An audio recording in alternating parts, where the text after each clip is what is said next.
तारा ने रिंग ले ली थी। अब खुशी खुशी चली निहाल को दिखाने, तो रास्ते में उसकी गाड़ी खराब हो जाती है। तभी वहां से गुजरते हुए करण की नजर तारा पर गई और वो देखते ही पहचान गया। आफ्टर ऑल उसके सबसे पसंदीदा दुश्मन की फियांसे जो थी। करण ने अपनी गाड़ी रोकी और तारा के पास आकर पूछा, हेलो मिस, क्या आपको मदद चाहिए? तारा, जो करण को नहीं जानती थी, ये सोचकर खुश हो गई कि उसके गन्ना जी ने किसी को हेल्प के लिए भेज दिया। मनी मन बोली, थैंक्स मेरे प्यारे गन्ना जी। उसने करण को जवाब दिया, मेरी गाड़ी अचानक बंद हो गई है, क्या आप प्लीज मेरी हेल्प कर देंगे? जी जरूर, मैं अभी चेक करता हूँ, कहकर करण उसकी गाड़ी चेक करने लगा। 15-20 मिनट में गाड़ी ठीक हुई और स्टार्ट भी हो गई। तारा ने खुशी खुशी करण को धन्यवाद कहा, तो करण ने तारा से कहा, उसका ऑफिस पास में ही है, अगर कभी कोई परेशानी हो तो अपने नए दोस्त को जरूर कॉल करे। उसने अपना विजिटिंग कार्ड तारा को दिया। तारा इस बात से अनजान थी कि करण कौन है और इसका असली मकसद क्या है। दोनों बाय बाय कहकर अपने रास्ते चल दिए। वहीं न्यायाल के ऑफिस में इलॉजिकल होटल प्रोजेक्ट के क्लाइंट मीटिंग के लिए पहुंच गए थे। निहाल, रोहन, पूनिया सभी बैठकर क्लाइंट मिस्टर लोबो के साथ डिस्कशन कर रहे थे। निहाल ने कहा कि उसने और उसकी टीम ने इस प्रोजेक्ट पर बहुत मेहनत की है। ये प्रोजेक्ट उसकी कंपनी ड्रीम डेकोर ही करेगी। लोगों ने कहा, मुझे अपने बोर्ड मेंबर से बात करनी होगी, क्योंकि अगर जमीन करण के पास है तो वो उनको फ्यूचर में परेशान कर सकता है। निहाल को लोगों की बात सही लगी, क्योंकि वो जानता था करण उसे नुकसान पहुंचाने का या क्लाइंट को झांसा देने का कोई भी मौका नहीं जाने देगा। मीटिंग खत्म होने के बाद मिस्टर लोबो जाने लगे, तभी वहां तारा आई। निहाल ने लोबो को रोकते हुए कहा, मैं आपको अपनी फियांसे से मिलवाना चाहता हूँ। मिस्टर लोबो, ये है तारा। तारा, यह है मिस्टर लोबो। तारा ने लोबो से हाथ मिलाया।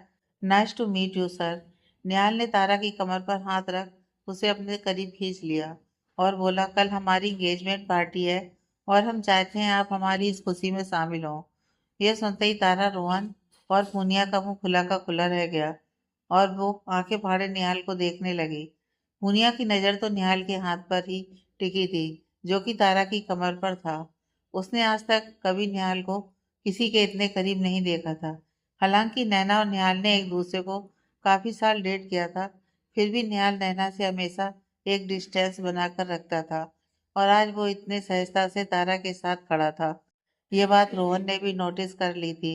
लोगों ने दोनों को शुभकामनाएं दी और अगले दिन पार्टी में मिलने का कहकर चले गए। तारा को गुस्सा चढ़ चुका था। वो चिल्लाते हुए, क्या है ये सब निहाल? कौन सी एंगेजमेंट पार्टी? और ये कब, किसने डिसाइड की? मुझे पता भी नहीं और तुम लोगों को इनवाइट कर रहे हो। निहाल ने भी गुस्से से कहा, तुम चिल्लाओ मत, मुझसे आराम से बात करो।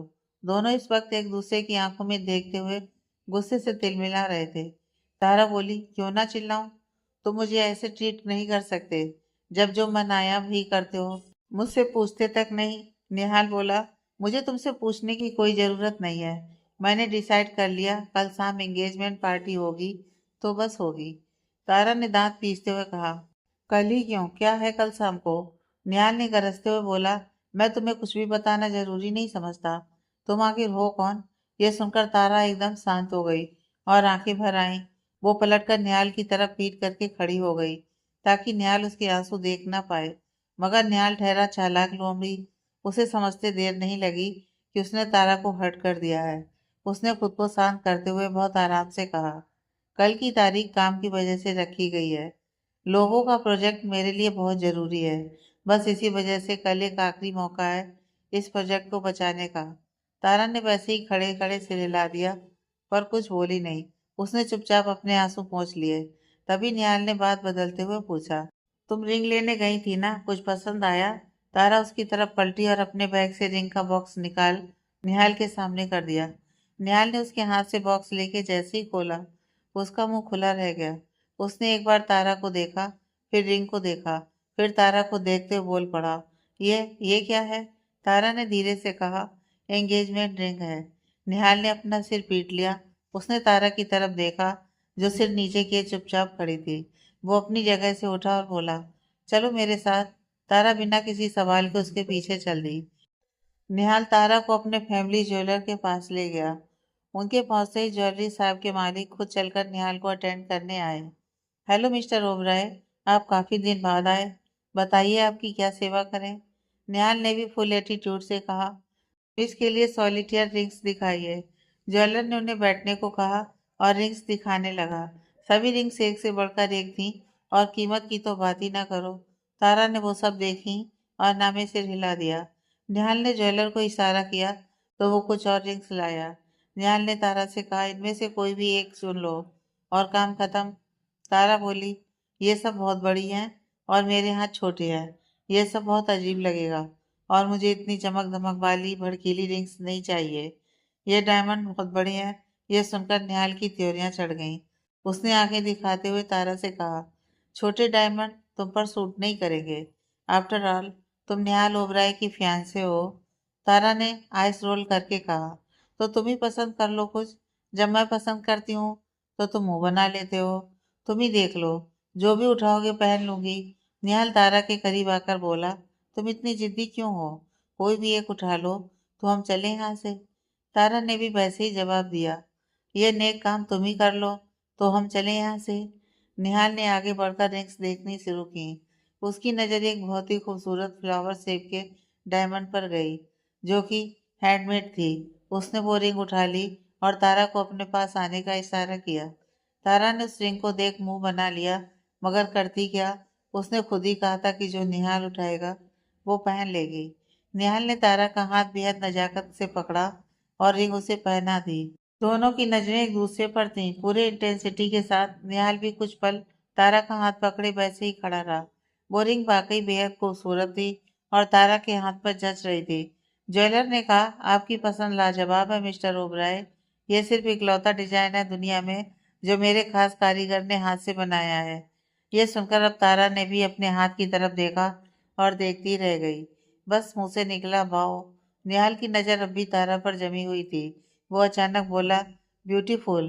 तारा ने झट से निहाल को देखा और पूछा, कौन, रिंग या मैं? निहाल ने वैसे ही मदोसी से कहा, दोनों। पता नहीं क्या याद आया कि तारा अचानक रिंग को देखकर बोली, इसे भी कॉन्ट्रैक्ट में डाल देना, मैं इसे वापस कर दूंगी। ये बात सुनकर निहाल को अच्छा नहीं लगा और वो उठकर काउंटर पर पेमेंट करने चला गया। वहां से बाहर आकर निहाल ने अपनी मॉम को कॉल किया और बोला, मॉम मैंने डिसाइड किया है कि कल शाम को एंगेजमेंट पार्टी होगी। आप गार्डन में सब अरेंजमेंट्स करवा दीजिएगा और नैना को बुलाना मत भूलना। इतना कहकर उसने फोन काट दिया। चेतना जी फोन की तरफ देखती रह गईं। ये क्या है, न पूछा न बात की, सीधा फरमान सुना दिया इस लड़के ने। हद करता है। उन्होंने अपना सिर झटका, फिर पार्टी की प्लानिंग में बिजी हो गईं। तारा और निहाल ज्वेलरी शॉप से निकले तो निहाल ने अकड़कर कहा, मेरा लंच का टाइम हो गया है, अब हम लंच के लिए जाएंगे। तारा ने मनी मन सोचा, इस अकड़ू को भूख भी लगती है, वाह, और चुपचाप उसके पीछे चल दी। निहाल एक high and open air restaurant में पहुंचा और अपने पसंदीदा टेबल पर जाकर बैठ गया। कुछ देर में एक वेटर आया और निहाल के सामने सिर झुकाकर खड़ा हो गया। निहाल ने बिना किसी एक्सप्रेशन के कहा, I will have the usual, और तारा की तरफ इशारा किया। तारा झट से बोली, I will have read sauce pasta, it's my favourite. Order लेकर वो वेटर चला गया। निहाल अपने फोन में बिजी रहा और तारा यहाँ वहाँ देखती बोर होती रही। फिर कुछ देर बाद तारा ने कहा, हम लंच ऑफिस में भी कर सकते थे सबके साथ, तो यहाँ अकेले क्यों आए? निहाल ने उबते हुए कहा, मुझे ज़्यादा लोग और भीड़ भाड़ पसंद नहीं है। मैं अकेला और शांत रहना ज़्यादा पसंद करता हूँ। तारा बोली, और मैं तुमसे बिल्कुल विपरीत हूँ। तुम तो एक नंबर के बोरिंग इंसान हो। कैसे कटेंगे ये 2 महीने? उफ। तभी वेटर दोनों का खाना लाया और सर्व करके चला गया। तारा ने तो पास्ता ऑर्डर किया था, मगर निहाल का यूजुअल खाना था ग्रिल चिकन और वेजिटेबल। तारा ने हैरानी से पूछा, क्या तुम हमेशा यही खाते हो? निहाल बोला, हाँ, क्योंकि यह हेल्दी है। और क्या तुम हमेशा यह जंक फूड ही खाती हो? पता भी है ये कितना नुकसान करता है हेल्थ को? तारा चिढ़ते हुए, जो भी है तुम अपना खाओ, मेरे खाने को नजर मत लगाओ। सुनते ही निहाल ने उसे घूर कर देखा। तारा खाते खाते बोली, तुमने अपने जिस क्लाइंट को कल की पार्टी में बुलाया है, आखिर माजरा क्या है? प्रोजेक्ट तो तुम्हें मिल गया था, तभी प्रेस कॉन्फ्रेंस में तुमने घोषणा की थी। फिर अब क्या हुआ है?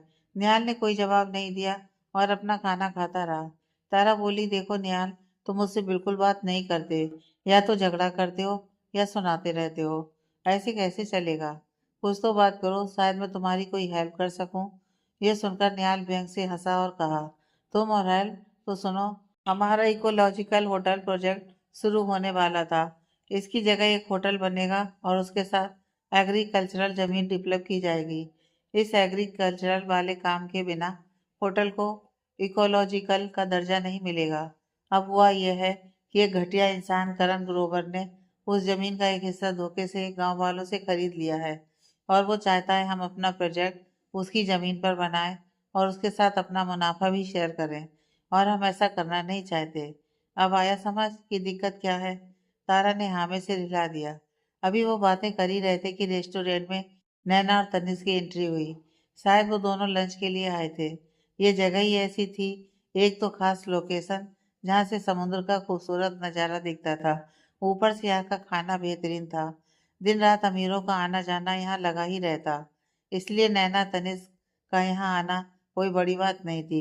तनिष ने जब निहाल और तारा को वहां देखा तो सीधा उससे मिलने चला आया। निहाल को ना चाहते हुए भी उन्हें साथ बैठने के लिए पूछना पड़ा। उसने तारा को मिलवाया। तारा, ये नैना और तनिष हैं, गाइस इनसे मिलो, ये मेरी फियांसे तारा। सभी ने एक दूसरे को हेलो बोला। निहाल ने तारा का हाथ पकड़ा और उसे अपने पास आकर बैठने का इशारा किया।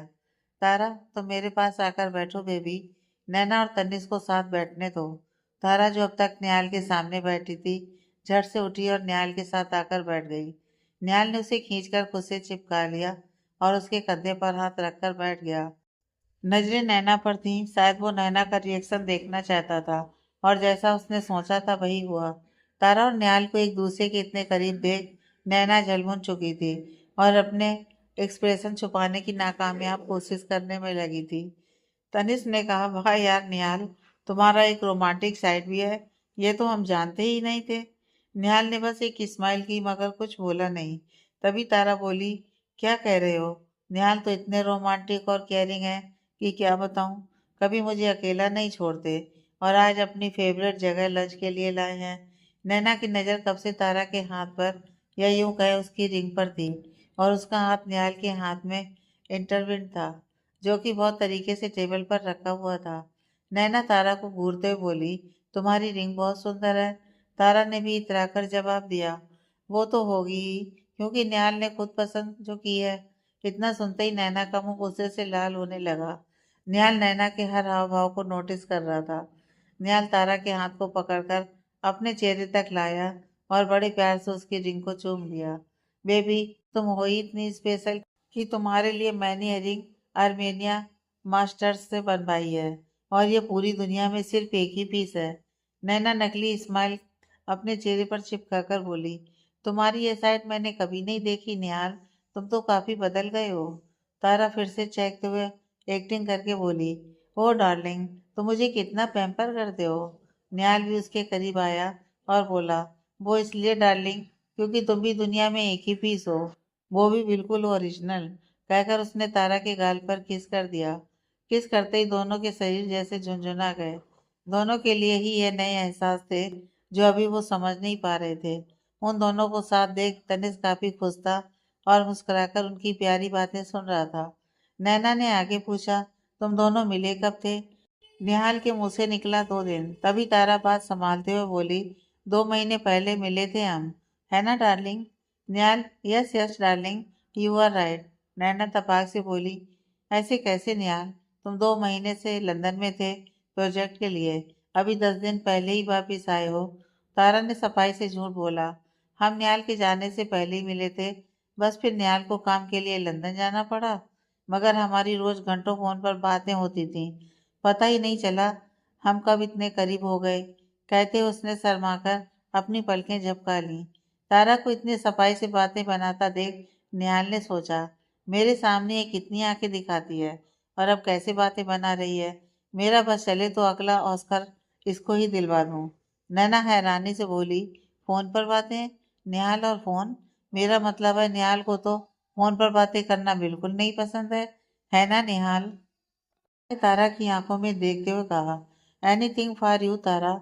ये सुनते ही नैना को रोने का मन होने लगा, मगर वो अपने जज्बात छुपाते हुए बोली, तारा, मैं तुम्हें और निहाल को और जानना चाहती हूँ।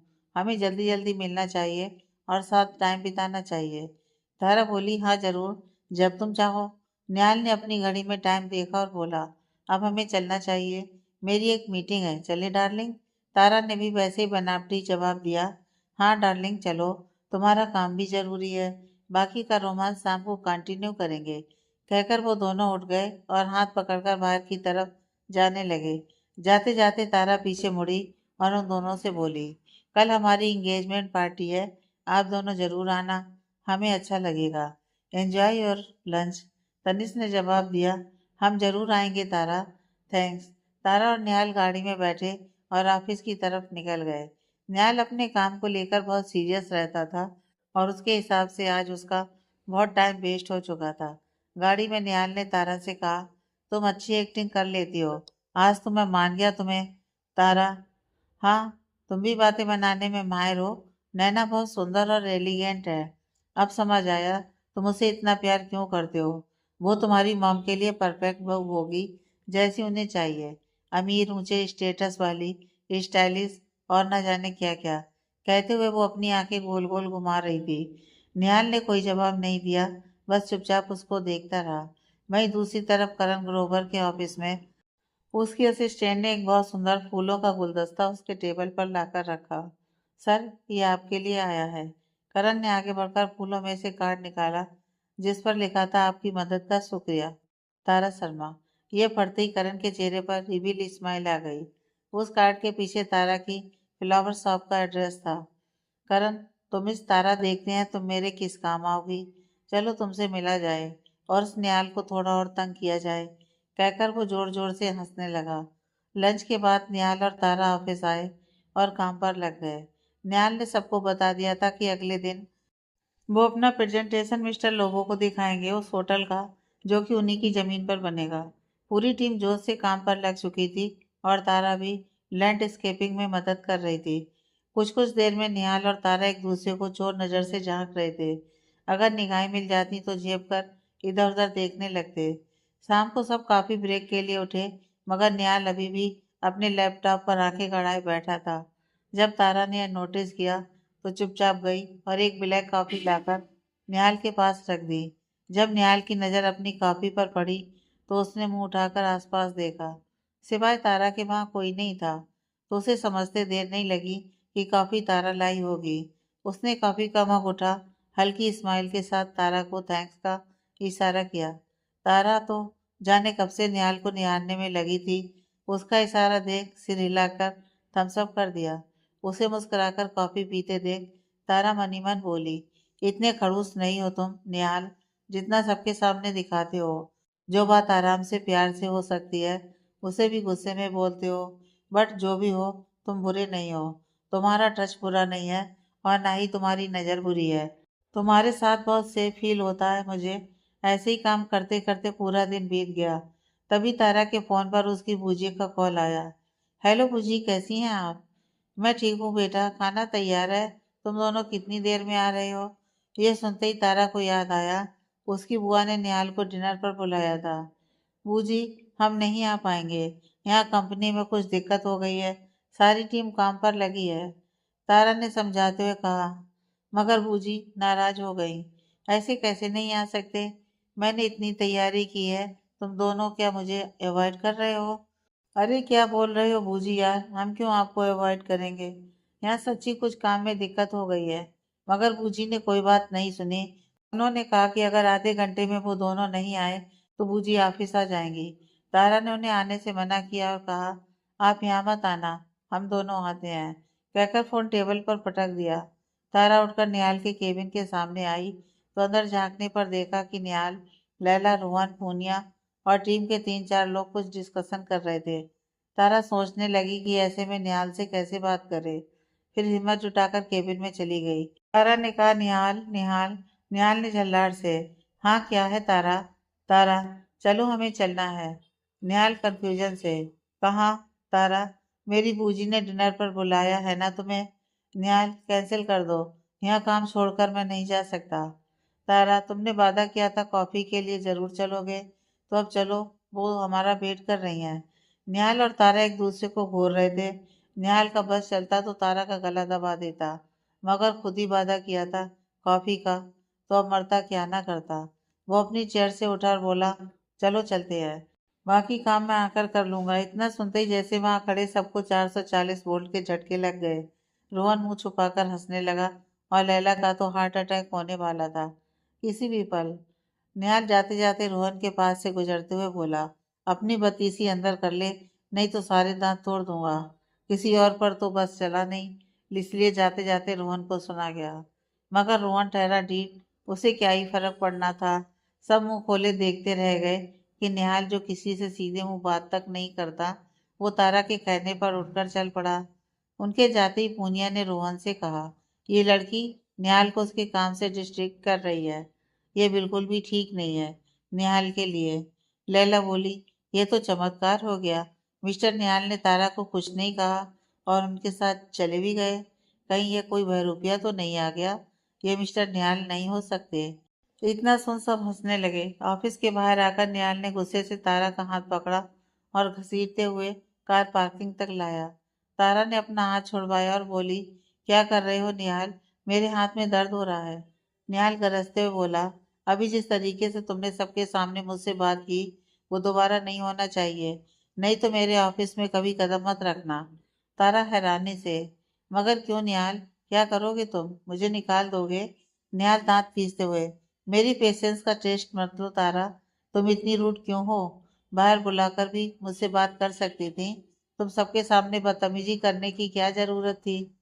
निहाल की आंखें गुस्से में लाल हो रही थी। तारा थोड़ा सहम गई और गर्दन नीचे कर धीरे से बोली, मैं तो ऐसी ही हूँ। आई एम सॉरी कि मैं तुम्हारी उम्मीदों पर खरी नहीं उतरी। इतना कहकर वो गाड़ी में जाकर बैठ गई। उसकी बात सुनते ही निहाल एकदम ठंडा पड़ गया। वो जाकर ड्राइविंग सीट पर बैठा और गाड़ी तारा के घर के तरफ बढ़ा दी। तकरीबन 15 मिनट बाद वो तारा के घर पहुंचे। दोनों अंदर आए तो बूजी डाइनिंग टेबल पर खाना लगा रही थी। बूजी, हम आ गए, कहकर तारा टेबल की तरफ चल दी। बुआ उन दोनों के पास आई और बहुत विनम्रता से निहाल का स्वागत किया। तारा ने दोनों को मिलवाया और फिर सब डाइनिंग टेबल पर ही बैठ गए। निहाल, लगता ही नहीं आप तारा की बूजी हैं, आप तो काफी यंग हैं। ओह थैंक्स निहाल, तुम बैठो मैं अभी आती हूँ, कहकर बूजी किचन की तरफ गई। तारा ने निहाल को देखकर कहा, इतना मुंह बनाकर क्यों बैठे हो, थोड़ा स्माइल करो। जिनकी एंगेजमेंट होती है वो खुश होते हैं। निहाल चिढ़कर बोला, अभी मेरा नाटक करने का मूड नहीं है, मैं बहुत थका हुआ हूँ। तभी बूजी भी किचन से आई और उनके सामने टेबल पर बैठ गई। निहाल ने टेबल पर रखी सभी डिशेस पर नजर मारी और बोला, आपने इतना कुछ बना लिया, इतनी मेहनत की आपने मेरे लिए, बहुत बहुत शुक्रिया। बूजी ने कहा, पहली बार तारा अपने फियांसे को घर लाई है, इसलिए मैंने ये सब दिल से बनाया है। उम्मीद है आपको पसंद आएगा। आई एम सॉरी बूजी, हम खाना नहीं खा पाएंगे। वो बात ऐसी। तारा अभी बोल ही रही थी कि निहाल ने उसकी बात बीच में काटते हुए कहा, मैं सब कुछ जरूर थोड़ा थोड़ा चखूंगा। आफ्टर ऑल तुम्हारी बूजी ने इतने प्यार से बनाया है। तारा ने घूर कर निहाल को देखा और मन ही मन कोसा कि कितना पलटू राम है ये। अपनी बात से मुकर भी गया। अब बूजी मेरे बारे में क्या सोचेंगी, इस इडियट ने मुझे विलेन बना दिया बूजी की नज़र में। बूजी निहाल की बात सुनकर खुश हो गई। जरूर बेटा, तुम सब ट्राई करो, सलाद भी खाओ। तारा ने बताया था कि तुम हेल्दी खाना पसंद करते हो। निहाल ने अपनी प्लेट में कुछ डिशेज डाली और चाव से खाने लगा और तारा उसका मुंह ताकती रही। एक तो वो वैसे ही नर्वस थी क्योंकि पहली बार किसी लड़के को घर लाई थी बूजी से मिलवाने। ऊपर से ये निहाल, जिसका कोई भरोसा नहीं कब खुद की दास बनकर मुंह बना ले। निहाल ने बात शुरू करते हुए कहा, कल हम एक एंगेजमेंट पार्टी कर रहे हैं और आप जरूर आइएगा। वो सब कुछ थोड़ा जल्दी जल्दी में हो रहा है, इसलिए माफी चाहता हूँ। बूजी बोली, हाँ वही तो मुझे समझ नहीं आ रहा कि तुम दोनों इतनी जल्दीबाजी क्यों कर रहे हो। अभी तो मिले हो, एक दूसरे को जानो और साथ टाइम बिताओ, तभी पता चलेगा एक दूसरे के बारे में। अजीब लग रहा है मुझे। तारा ने बात संभालने की कोशिश की, इसमें इतना अजीब क्या है, लोग तो 2 दिन में शादी भी कर लेते हैं और हम सिर्फ एंगेजमेंट कर रहे हैं। और वैसे भी कहते हैं ना कि अगर आपको अपना प्यार मिल जाए तो देर नहीं करनी चाहिए। बस वही बात है, हम बिल्कुल देर नहीं करना चाहते। बूजी ने कहा, देखा, मेरे लिए सबसे जरूरी बात है तुम दोनों का खुश होना, और अगर तुम दोनों खुश हो तो मुझे कोई दिक्कत नहीं है। निहाल ने भी हल्की स्माइल के साथ कहा, जी हम एक दूसरे के साथ काफी खुश हैं और हमारी बनती भी है। हालांकि जब पहली बार हम मिले थे तो शुरुआत झगड़े से हुई थी, मगर अब सब ठीक है। ये सुनते ही तारा का मन किया ये धरती फटे और न्याल को उसमें धक्का दे मारे। बेवकूफ आदमी, क्या बोले जा रहा है। अब बूजी जब तक बाल की खाल ना उतार दे उन्हें चैन नहीं आएगा। बस न्याल की बातें सुनते ही बूजी ने अपनी खोजबीन शुरू कर दी थी। तारा, ये कौन से झगड़े की बात हो रही है? तुमने ये बात मुझे क्यों नहीं बताई? तारा बहुत ज्यादा घबरा गई कि कहीं निहाल कुछ और बकवास ना कर दे, या कहीं बूजी को स्कॉलरशिप वाली बात ना पता चल जाए। यही सोचते सोचते तारा एकदम से बेहोश, वो बैठे बैठे ही सामने टेबल पर सिर रखकर बेहोश हो गई थी। तारा की यह हालत देख निहाल घबरा गया, मगर बूजी आराम से बैठी थी। निहाल ने तारा को हिलाया, मगर कोई रिस्पॉन्स नहीं मिला। निहाल ने कहा, इसे क्या हुआ अचानक? चलिए इसे हॉस्पिटल ले चलते हैं। बूजी उसे शांत कराते हुए बोली, तुम घबराओ मत, वो ठीक है।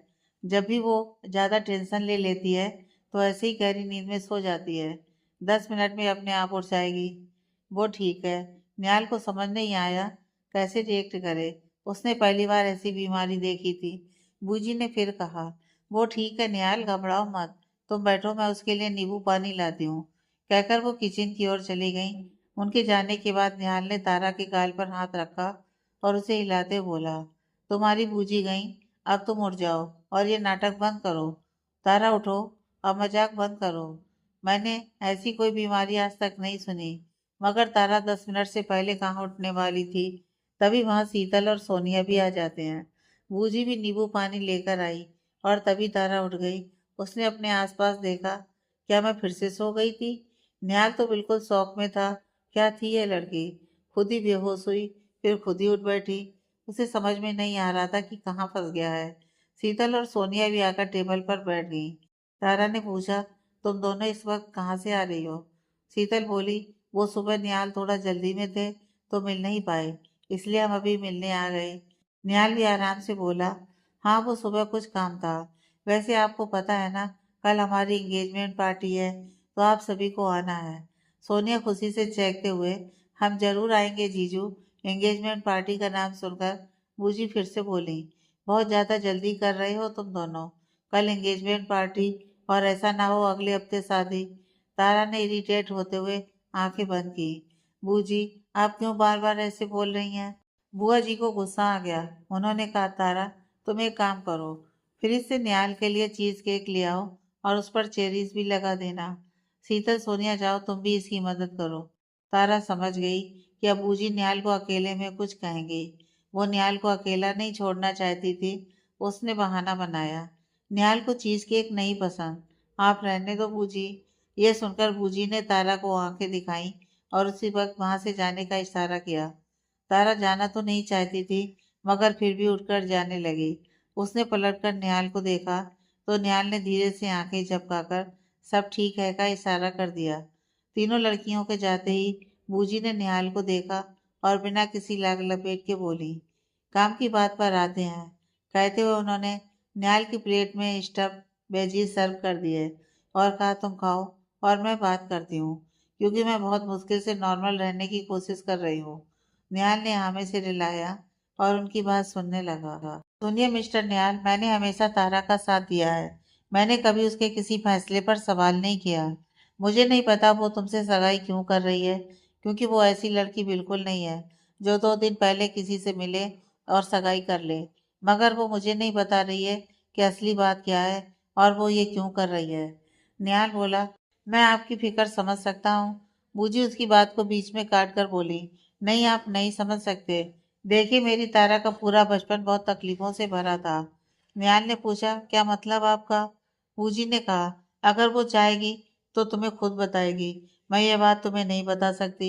उसने अपने लिए एक छोटी सी खुशनुमा, खूबसूरत, अकेली पर इज्जत भरी दुनिया बनाई है और वो बहुत मजबूत है। अगर तुमने उसे जरा सी भी तकलीफ दी तो मुझसे बर्दाश्त नहीं होगा और मुझसे बुरा भी कोई नहीं होगा, समझे?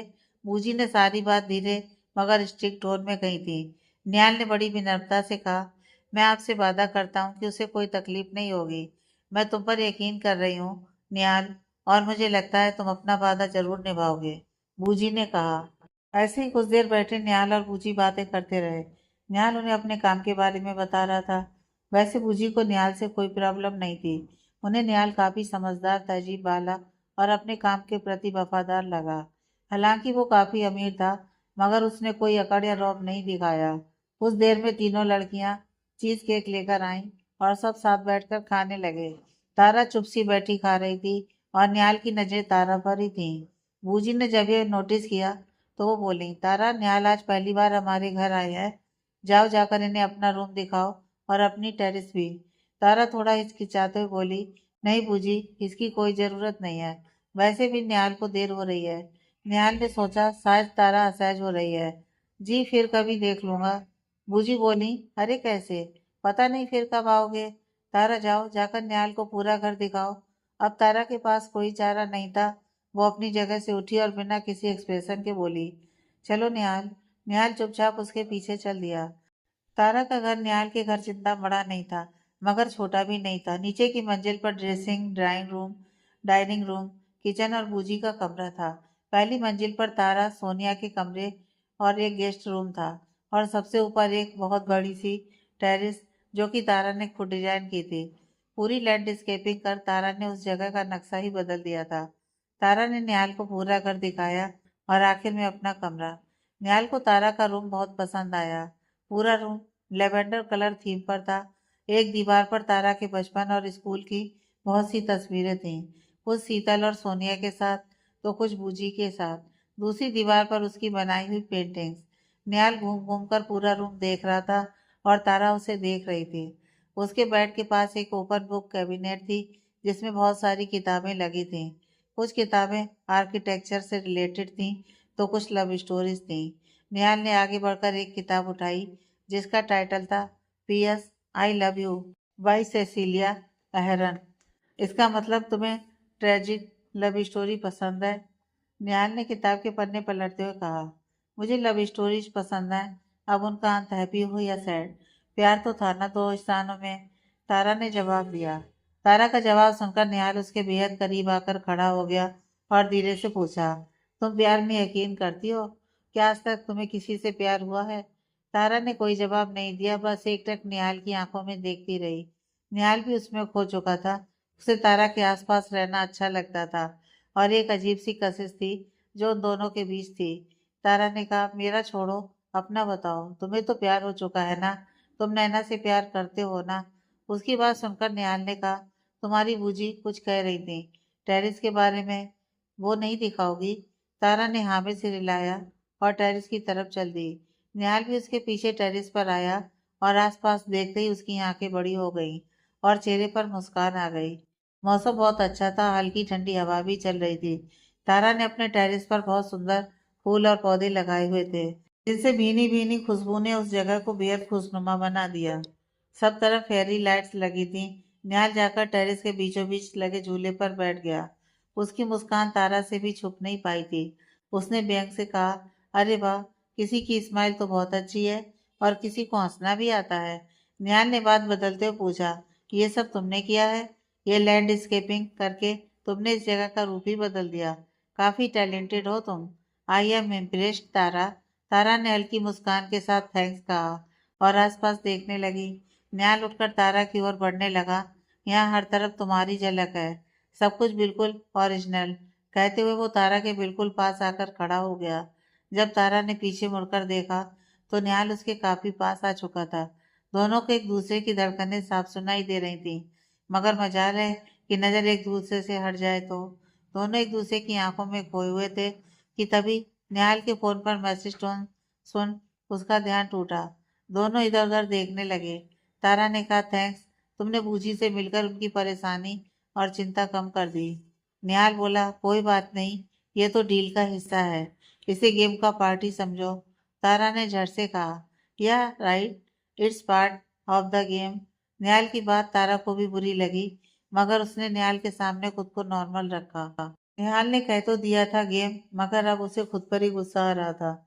उसने कहा, मुझे चलना चाहिए। गुड नाइट तारा शर्मा। तारा, गुड नाइट निहाल ओबराय, कहकर निहाल चला गया और तारा जाकर झूले पर बैठ गई। तारा के घर से निकलकर निहाल सीधा ऑफिस पहुंचा, जहां रोहन, लैला, पूनिया और बाकी टीम अभी भी काम कर रही थी। निहाल भी जाकर काम पर लग गया। रात के तकरीबन 12 बजने वाले थे जब पूनिया बोली, बस यार मैं बहुत थक गई हूँ, बाकी काम कल कर लेंगे। रोहन ने भी उसकी हाँ में हाँ मिलाई। हाँ सही कह रही हो, सभी थक चुके हैं। निहाल ने सभी को घर भेज दिया और खुद भी घर जाकर अपने स्टडी रूम में बैठ काम पूरा करने लगा। अगले दिन शाम को ही वो लोगों को प्रेजेंटेशन देना चाहता था, इसलिए उसने रात भर बैठकर काम खत्म किया। सुबह का समय, निहाल का घर। निहाल ने रात भर बैठकर काम पूरा कर लिया था। उसने कॉल करके रोहन से कहा, आज पूरी टीम से कह दो ऑफिस न जाए, सभी को मेरे घर पहुंचने के लिए कहो। एक तो शाम को एंगेजमेंट है, दूसरा हमें शाम को ही सही मौका देख लोगों को प्रेजेंटेशन देनी है। रोहन ने कहा, ठीक है, मैं सबको बता देता हूँ और सीधा तेरे घर पर मिलता हूँ। घर के गार्डन में जहाँ एंगेजमेंट होनी थी, वहाँ चेतना जी पूरे इंतजाम खुद देख रही थी। निहाल वहाँ आया तो इतना तामझाम देख बोला, ये सब क्या है मम? मैंने आपसे कहा था एक छोटी सी सिंपल सी पार्टी करनी है, और आप ये इतना सब कुछ क्यों कर रही हैं? प्लीज ये सब बंद करिए। चेतना जी ने थोड़ी बहुएं चढ़ाकर कहा, बिल्कुल नहीं, ओबराय खानदान के इकलौते बेटे की एंगेजमेंट है।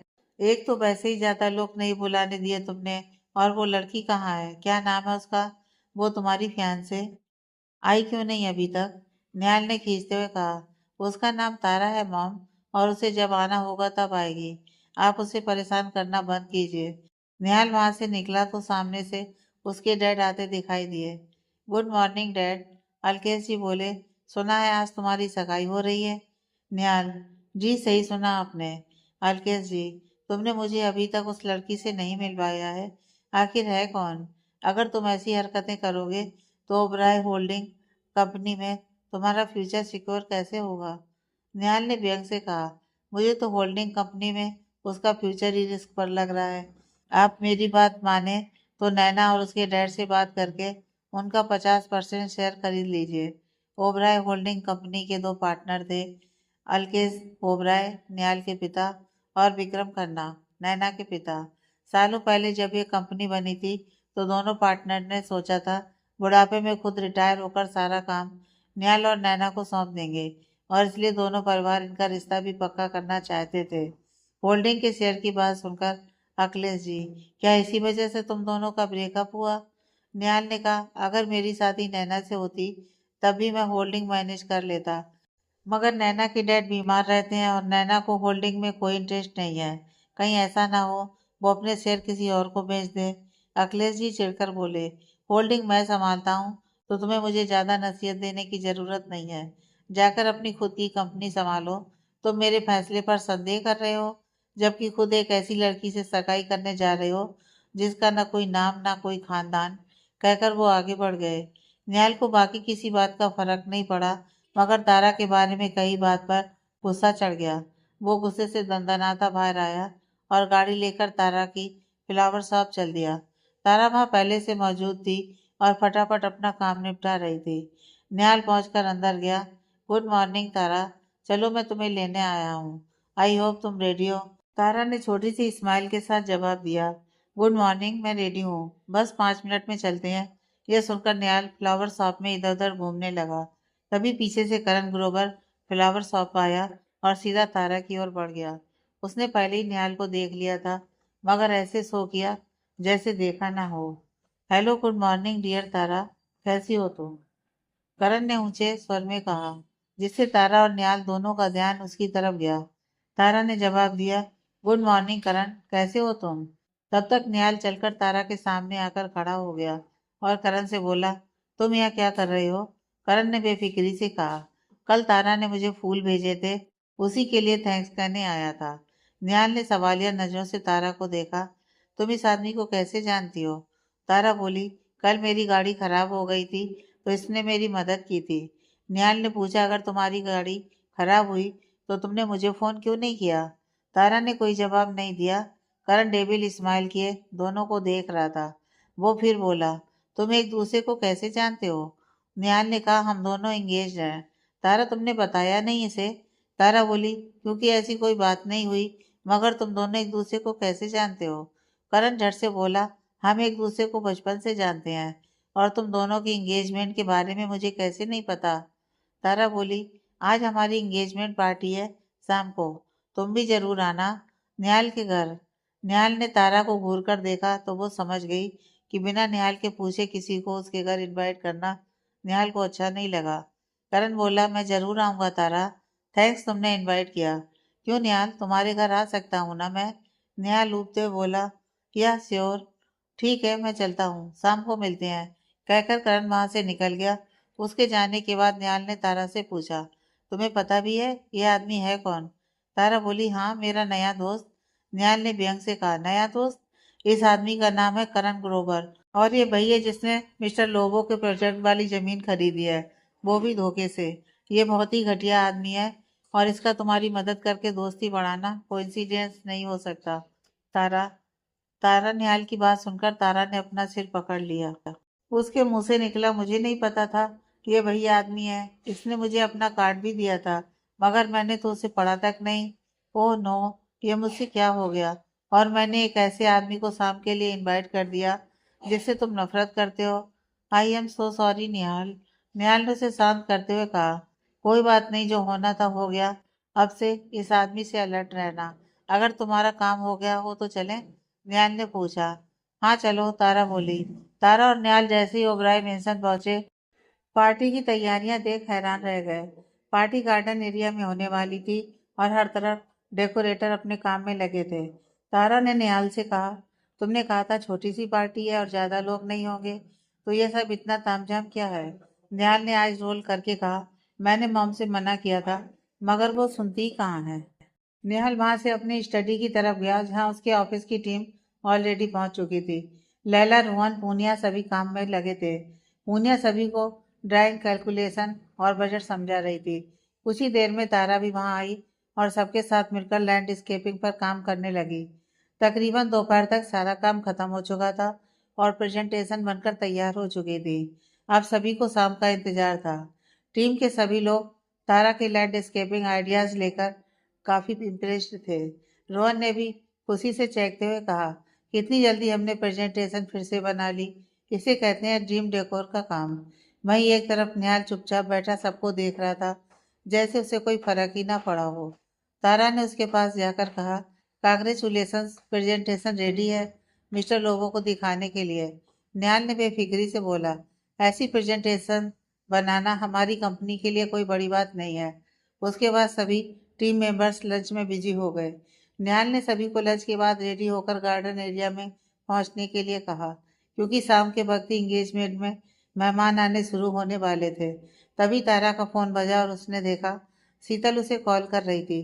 तारा ने वो वीडियो कॉल उठाई और शीतल सोनिया से बात करने लगी। शीतल तारा को अपनी नई ड्रेस दिखा रही थी जो कि वो शाम को तारा की एंगेजमेंट पार्टी में पहनना चाहती थी। तारा अपनी सहेलियों से हंस हंस कर बातें कर रही थी और निहाल दूर खड़ा तारा को ही देखे जा रहा था। तारा बोली, अरे गर्ल्स, कुछ भी पहन लो, तुम जो पहनोगी तुम पर अच्छा लगेगा। वैसे भी एंगेजमेंट इतनी इम्पोर्टेंट नहीं है जो तुम इतनी टेंशन ले रही हो। शीतल ने हैरानी से पूछा, इम्पोर्टेंट क्यों नहीं है? क्या मतलब है तुम्हारा? तारा हड़बड़ाकर बोली, नहीं, ऐसी कोई बात नहीं है, तुम्हें जो अच्छा लगे पहन लो, तुम पर सभी कुछ जचता है। सोनिया भी अपने कपड़े दिखाने लगी। कुछ देर यूं ही अपनी सहेलियों से बात करके तारा ने फोन रख दिया। तब तक निहाल तारा के पास आया और पूछा, क्या तुम्हारी ड्रेस तैयार है? तारा ने पूछा, कौन सी ड्रेस? निहाल, अरे एंगेजमेंट में पहनने वाली ड्रेस। मैंने कहा, हाँ हाँ मेरी ड्रेस रेडी है। निहाल ने पूछा, क्या तुम्हें कोई मेकअप आर्टिस्ट या हेयर ड्रेसर चाहिए रेडी होने के लिए? तारा ने कहा, उन सब की कोई ज़रूरत नहीं है, मैं खुद से ही रेडी हो सकती हूँ और वैसे भी तुम्हें तो पता है ये सब इतना इम्पोर्टेंट नहीं है। निहाल ने हामी से हिलाया मगर कुछ कहा नहीं।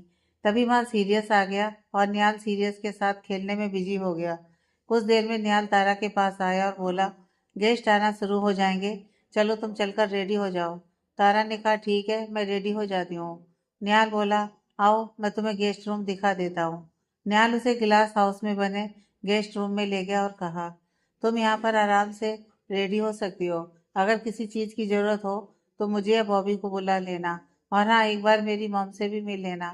तारा बोली, ठीक है मैं पहले रेडी हो जाती हूँ, फिर जाकर तुम्हारी मॉम से भी मिल लूंगी। निहाल अपने रूम में रेडी होने चला गया था। वहीं दूसरी तरफ चेतना जी पार्टी के लिए रेडी हो चुकी थी। उन्होंने डार्क पर्पल कलर का इवनिंग गाउन पहना था और वो बेहद स्टाइलिश और खूबसूरत लग रही थी। उन्होंने घड़ी में टाइम देखा और सोचा, बहुत जल्दी मेहमान आने शुरू हो जाएंगे, मगर ये लड़की अभी तक आकर मुझसे मिली नहीं। पता नहीं निहाल किसको उठाकर लाया है। एक तो वो नैना इतनी अच्छी लगती थी, मगर समझ नहीं आता निहाल चाहता क्या है। उन्होंने अपना सिर झटका और गार्डन एरिया की तरफ जाने लगी। निहाल अपने रूम में ड्रेसिंग टेबल के सामने खड़ा रेडी हो रहा था। खुद को शीशे में निहारता हुआ बस तारा के बारे में ही सोच रहा था। उसके दिमाग में बार बार यही ख्याल आ रहा था कि वो क्या कर रहा है, और उसको ये भी याद था कि कल ही रात को उसने तारा की बूजी से वादा किया था कि वो तारा को कभी कोई परेशानी नहीं होने देगा। उसे नहीं पता था कि इस झूठी एंगेजमेंट का क्या अंत होगा।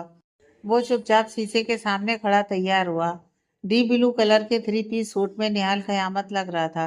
उसने अपने बाल सेट किए, एक नज़र खुद को देख, अपनी वॉच पहनी, परफ्यूम लगाया और कमरे से बाहर आ गया। उसने कॉल करके बॉबी को बुलाया तो बॉबी ने आकर उसके हाथ में एक रिंग का बॉक्स पकड़ा दिया। निहाल ने बॉबी से पूछा, क्या काम हो गया? बॉबी ने तुरंत कहा, मिस्टर निहाल, जैसा कि आपने कहा था, ये आपकी एंगेजमेंट रिंग है। उसने बॉक्स खोलकर दिखाया। एक सिंपल प्लेटिनम रिंग थी और उसके अंदर की तरफ तारा का नाम लिखाया गया था। उसने वो रिंग का बॉक्स बंद किया और निहाल की तरफ बढ़ा दिया। निहाल ने बॉक्स खोलकर रिंग चेक की। उसके बाद उस बॉक्स को बंद करके अपने कोट की जेब में रख लिया।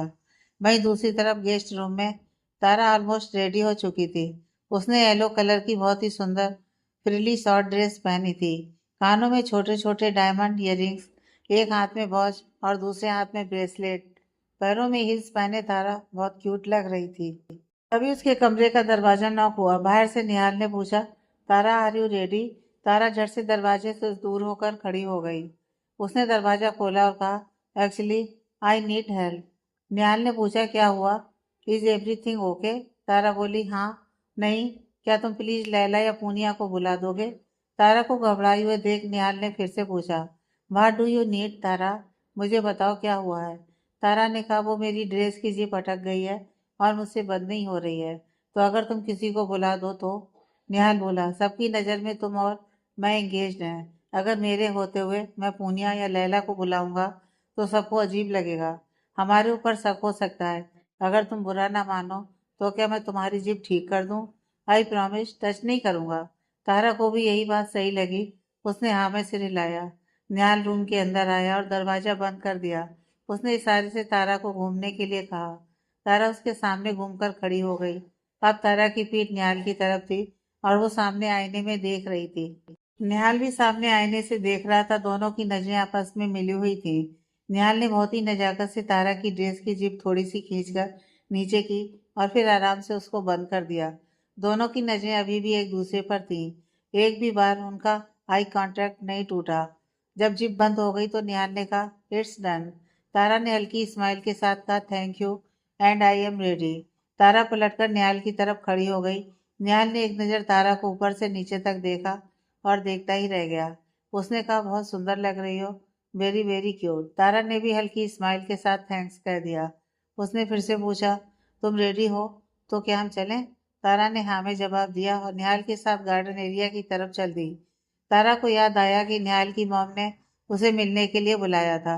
चेतना जी उसे गार्डन में ही दिखाई थी तो वो उनकी तरफ चल पड़ी।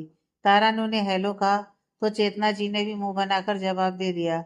उन्होंने आगे कहा, जाओ जाकर जल्दी से रेडी हो जाओ, सभी मेहमान आने वाले होंगे।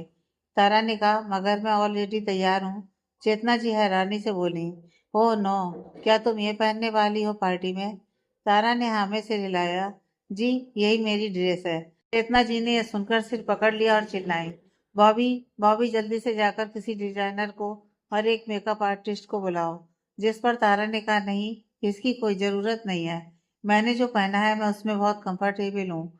चेतना जी ने कहा, देखो हनी, तुम्हें तो पता है हमारी फैमिली की क्या रेपुटेशन है सोसाइटी में, इसलिए तुम्हें हमारे खानदान की बहू लगना है और उसके लिए सबसे पहले हमें तुम्हारा स्टाइल बदलना पड़ेगा। तुम्हें सिंड्रेला से प्रिंसेस बनाना पड़ेगा, समझी तुम? सिंड्रेला? क्या कहा आपने? शायद आप जानती नहीं कि मैं कौन हूँ। मेरा स्टाइल कोई नहीं बदल सकता जब तक मैं ना चाहूँ। तारा ने पूरे भाव से कहा। चेतना जी बोली, लगता है आज तुम खुद के साथ साथ हमारा भी मजाक बनवाओगी। लोग तुम्हें नीचा दिखाएंगे, फिर तुम्हें पता चलेगा। तारा ने भौहें चढ़ाकर कहा, क्या नीचा दिखाएंगे? क्या कह रही हैं? हाँ हाँ, ट्राई मी। लगता है आप लोग मुझे जानते नहीं। चेतना जी हैरानी से बोली, यही तो प्रॉब्लम है तुम्हारी। तुम्हें पता ही नहीं कि हम लाइफ कैसे जीते हैं। और मैं समझती हूँ तुमने ये सब कभी पहले नहीं देखा। तारा बोली, देखिए मैं जो भी हूँ, जैसी भी हूँ, बहुत खुश हूँ। और मैं खुद को नहीं बदलने वाली। और अब आप इसकी आदत डाल ही लीजिए, क्योंकि अब आपको इसी के साथ जीना पड़ेगा। इतना कहकर तारा मुड़कर वहां से चली गई। उसके जाने के बाद चेतना जी बोली, ओ गॉड, कितना एटीट्यूड है, कितनी बदतमीज लड़की है। तारा वहां से पूल साइड गई, एक काउच पर बैठ गई और सोचने लगी, क्या गन्ना जी कहाँ फंसा दिया। कितने अजीब लोग हैं, पता नहीं कैसे झेलूंगी इन्हें मैं। प्लीज प्लीज मुझे शांति देना। तारा अपनी आंखें बंद करके बैठी थी। तभी वहां निहाल के डैड अखिलेश जी अपनी कॉफी का मग लेकर आ गए और उसके सामने लगे हुए काउच पर आ बैठे। वो पहले तारा से नहीं मिले थे, इसलिए उन्हें लगा कि शाम की पार्टी की कोई गेस्ट बैठी है। के बैठने की आहट से तारा ने आंखें खोलकर सामने देखा और उसने हेलो कहा। अखिलेश जी ने भी मुस्कुराकर हेलो बोला। क्या हुआ बेटा, आप कुछ परेशान लग रही हैं? सब ठीक है ना? तारा ने जवाब दिया, जी मैं ठीक हूँ, पर मैंने जितना सोचा था ये सब उससे भी कहीं ज्यादा मुश्किल लग रहा है। पता नहीं मैं संभाल पाऊंगी या नहीं। अखिलेश जी मुस्कुराए और बोले, देखो बेटा, मैं नहीं जानता कि तुम कौन हो और तुमने क्या करना है, पर जो तुमने शुरू किया है उसे जरूर खत्म करो। अपना काम कभी बीच में अधूरा नहीं छोड़ना चाहिए। और तुम तो एक बहादुर लड़की हो, तुम ये कर सकती हो। तारा को उनकी बात बहुत पसंद आई। उसने हामी से रिलाया और बोली, आपने ठीक कहा, मैं ये कर सकती हूँ और मैं ये काम जरूर पूरा करूंगी। थैंक यू सो मच मेरी बात समझने और सुनने के लिए। इतना कहकर वो वापस पार्टी की ओर जाने लगी। जाते जाते वो रुकी और वापस मुड़ी। उसने पूछा, क्या आप पार्टी में नहीं आएंगे? तो अखिलेश जी बोले, नहीं बेटा, मैं यहीं ठीक हूँ, और अपनी कॉफी पीने लगे। तारा बोली, आपसे मिलकर अच्छा लगा।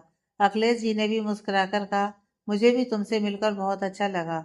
वहीं दूसरी तरफ पार्टी में मेहमान आना शुरू हो गए थे। तारा भी पार्टी में आई और ऑफिस की टीम के साथ आकर खड़ी हो गई। कुछ ही देर में तारा की बूजी और सहेलियां शीतल सोनिया पार्टी में आए।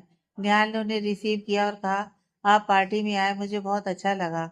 आइए मैं आपको अपनी मम से मिलवाता हूँ। इतना कहकर वह बूजी को अपनी माँ से मिलवाने ले गया। निहाल ने जाकर चेतना जी और बूजी को आपस में मिलवाया।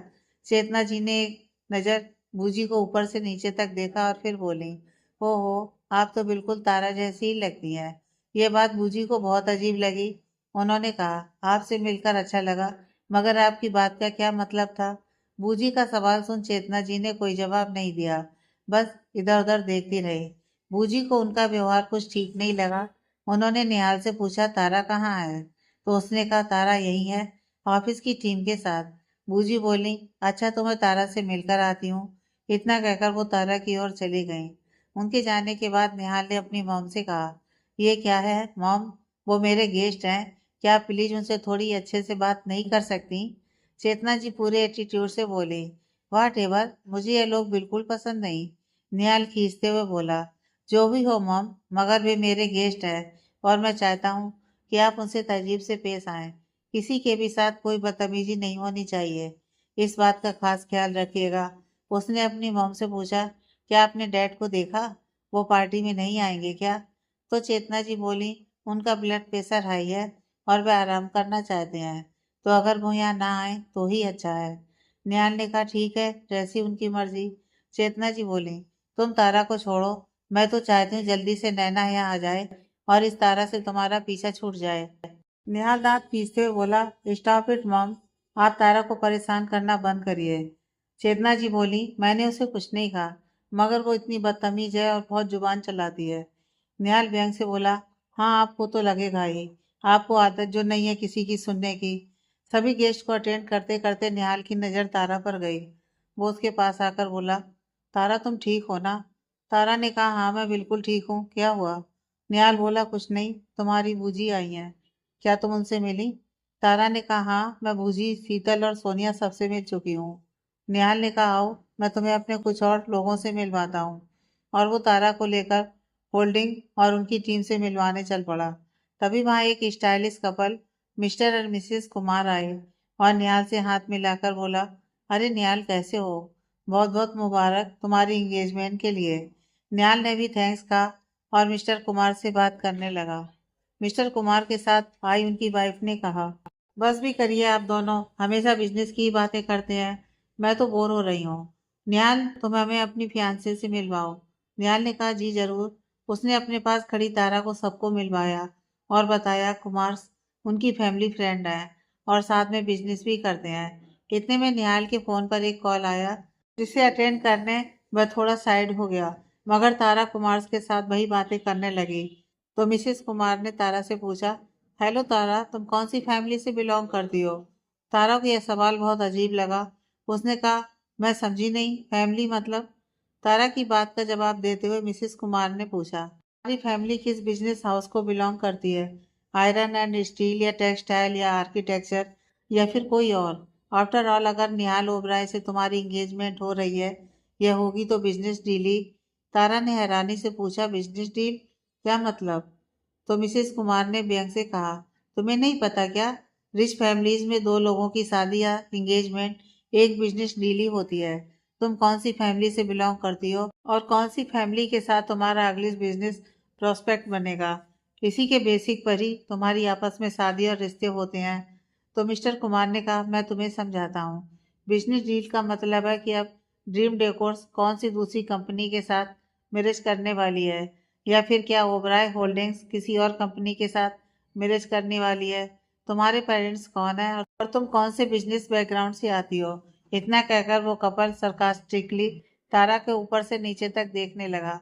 वो समझ गए थे कि तारा की बातों से कि वो किसी बड़ी बिजनेस फैमिली को बिलोंग नहीं करती है। हैरानी उन्हें इस बात की थी कि अगर वो किसी बिजनेस फैमिली से बिलोंग नहीं करती तो वो निहाल ओबराय के साथ क्या कर रही है। सभी के मन में यही सवाल था। वहां से गुजरते बॉबी ने उनकी सभी की बातें सुन ली थी और झट से तारा के पास आया और बोला, मिस तारा, आप यहाँ हैं? मैं आपको कब से ढूंढ रहा था। चलिए मेरे साथ, मुझे आपसे बहुत जरूरी कुछ काम है। यह कहकर वो तारा को कुमार से दूर ले गया। कुछ दूर जाकर उसने तारा के हाथ में एक गिलास पानी दिया और कहा, इसे पीजिए। तारा ने पूछा, क्यों? तो बॉबी ने जवाब दिया, मिस्टर निहाल ने ही मुझे आपके आसपास रहने के लिए कहा था ताकि मैं आपका ध्यान रख सकूं। आप ठीक हैं? ऐसे लोगों की बातों को दिल पर मत लीजिए। Ignore them. वहीं दूसरी तरफ तारा की बूजी शीतल और सोनिया के साथ खड़ी थी और उन्होंने एक नजर निहाल को देखा और शीतल से कहा, पता नहीं क्यों मगर निहाल कुछ घबराया हुआ लग रहा है और मुझे उसकी मॉम का बिहेवियर भी अच्छा नहीं लगा। निहाल बार बार तारा के आसपास ही घूम रहा था और निहाल के डैड भी इस पार्टी में नहीं है। कुछ समझ में नहीं आ रहा कि यह हो क्या रहा है। और एक तारा है जो हमें कुछ भी सच नहीं बता रही है। मुझे तो बहुत फिक्र हो रही है। तो सोनिया ने कहा, आप क्यों परेशान हो रही हैं बूजी? मुझे निहाल बहुत समझदार लगता है और हमारी तारा के लिए बहुत अच्छा है। मुझे पूरा यकीन है वो तारा का पूरा ध्यान रखेगा। आप बेझिझक पार्टी एंजॉय कीजिए। तभी पार्टी में नैना और तनिष्क की एंट्री होती है। नैना हमेशा की तरह बहुत खूबसूरत और स्टाइलिश बनकर आई थी। सभी की नजरें उस पर जम गईं। ज्यादातर लोग वहां जानते थे नैना और निहाल का क्या पास्ट रह चुका था। तनिष्क होटल इंडस्ट्री से बिलोंग करता था। उसके और उसके पिताजी के देश विदेश में बहुत सारे होटल थे, तो वो भी एक अमीर बिजनेस फैमिली से ही था। इसलिए नैना और तनिष्क के रिश्ते पर किसी ने ज्यादा सोचा नहीं। मगर सब ये भी जानते थे कि एक वक्त पर निहाल और नैना का रिश्ता पक्का होने वाला था। नैना को देख तारा निहाल के पास आई और उसका हाथ पकड़ लिया।